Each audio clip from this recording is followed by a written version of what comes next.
Assalamualaikum warahmatullahi wabarakatuh. Saya dari kelompok 4 akan menyampaikan materi mengenai perencanaan strategi pemasaran. Materi yang pertama yaitu manajemen strategi pemasaran. Strategi manajemen meliputi 3 aktivitas penting, yaitu menyusun perencanaan, melaksanakan, dan pengendalian. Hubungan ketiga item dari manajemen strategi tersebut digambarkan melalui gambar sebagai berikut.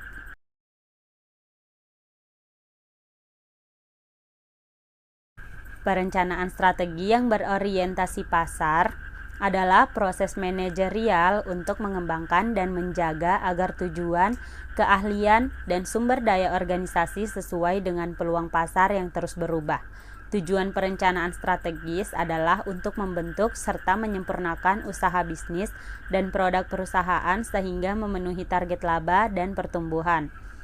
Untuk materi selanjutnya akan disampaikan oleh teman saya. Terima kasih. Saya Andre Algari.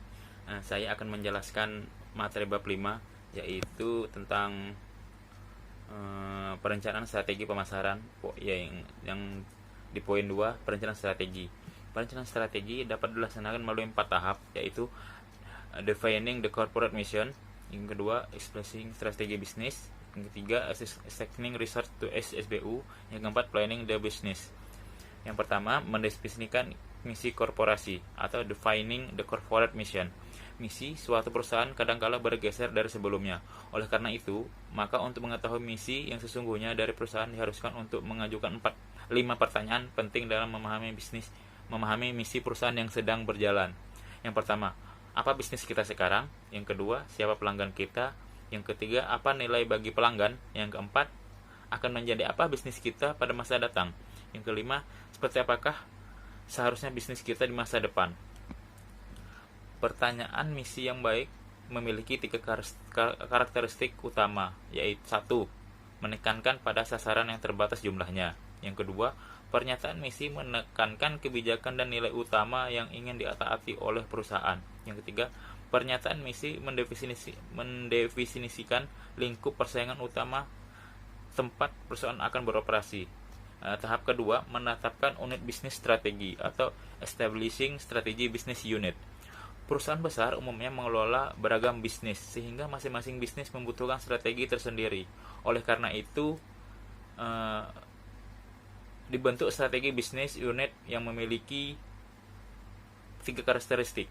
Pertama, SBU adalah suatu bisnis atau kelompok bisnis terkait yang dapat direncanakan secara terpisah dari bagian perusahaan yang lain. Yang kedua, SBU memiliki kelompok pesaing tersendiri. Yang ketiga, BSBU memiliki manajer dan yang bertanggung jawab dalam perencanaan strategi dan kerja laba serta mengendalikan sebagian besar faktor yang mempengaruhi laba. Tahap ketiga, mengalokasikan sumber daya ke masing-masing SBU atau assigning research to each SBU.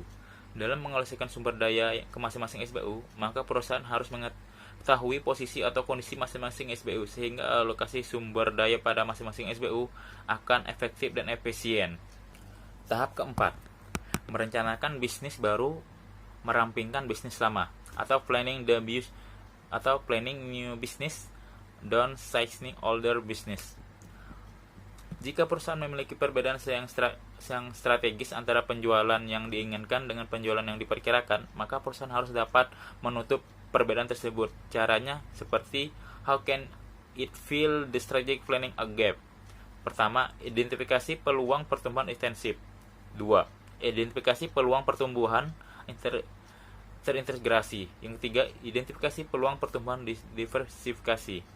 Pertumbuhan terintegrasi dapat dilakukan melalui 3 cara, yaitu 1. Integrasi ke belakang. Kedua, integrasi ke depan. Yang ketiga, integrasi selevel atau menyamping.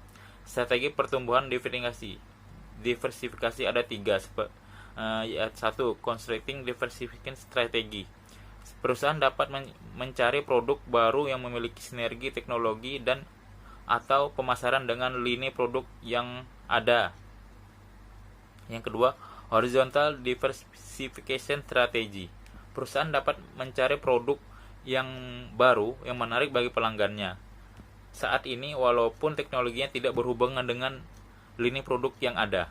Yang ketiga, konglomerat diversification strategi. Perusahaan dapat mencari bisnis yang baru yang tidak mempunyai hubungan dengan teknologi, produk maupun pasar yang ada sekarang. Perencanaan strategi melalui analisis SWOT, di mana di sini ada visi dan misinya. Visi di sini merupakan konsep sentral pengembangan perusahaan di masa depan. Pemimpin perusahaan mengomunikasikan mengapa perusahaan didirikan. Dan misi di sini merupakan dirumuskannya untuk merealisasikan visi, sehingga misi merupakan pernyataan ruang lingkup bisnis meliputi produk pada saat ini dan yang akan datang.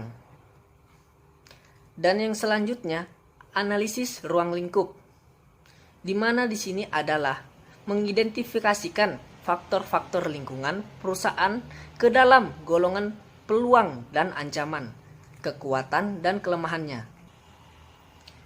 Faktor-faktor lingkungan eksternalnya, peluang dan ancaman, di mana di sini A, lingkungan jauh, yaitu ekonomi, sosial, politik, teknologi, dan ekologi.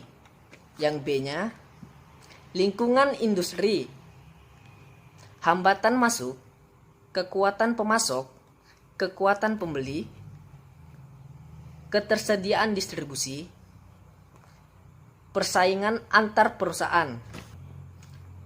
Faktor-faktor selanjutnya, faktor lingkungan internal, kekuatan dan kelemahannya, yaitu yang pertama, pemasaran, keuangan dan akunting, produksi, operasi dan teknik, personalia, manajemen, mutu, sistem informasi, organisasi dan manajemen umum.